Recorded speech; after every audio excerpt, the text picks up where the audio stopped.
آره هم اصلا تو شهرک عروسی بوده، آقا حسین میکروفونو برمیداره میگه که آقا به افتخار دوماد استقلالیمون ایول بیاد وسط برقصه.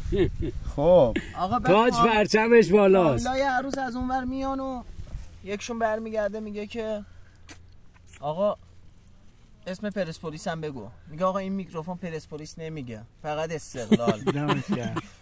در میاره از جیبش، آقا بچه‌مون در میاره تراول میشماره میذاره روی میزش. میگه آقا بگو پرسپولیس. میگه آقا نمیگم، این میکروفون پرسپولیس نمیگه. اون یه همکارش هم بغلش بوده، اون میکروفونو برمی‌داره میگه آقا میکروفون میگه پرسپولیس، به افتخار پرسپولیس. میگه نه باید این بگه، اینی که گفته استقلال باید خودش بگه پرسپولیس. میگه آقا من نمیگم. از اونور یکیشون میاد فامیلای عروس یه دست میندازه به این خواننده، دست میندازه به خواننده و آقا دعوا شروع میشه دیگه. دعوا شروع میشه و اسلحه میکشن، چاقو میکشن، 4-5 نفر چاقو میخورن، مجلس یارو به هم میریزه. فقط به خاطر اینکه خواننده گفته به افتخار دوماد استقلالمون دست بزن. دمش گرم خواننده.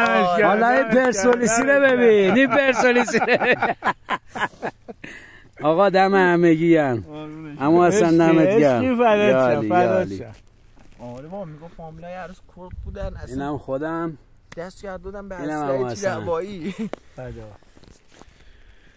چهار بازم لنگ سوزی تو طبیعت هم لنگ سوزی.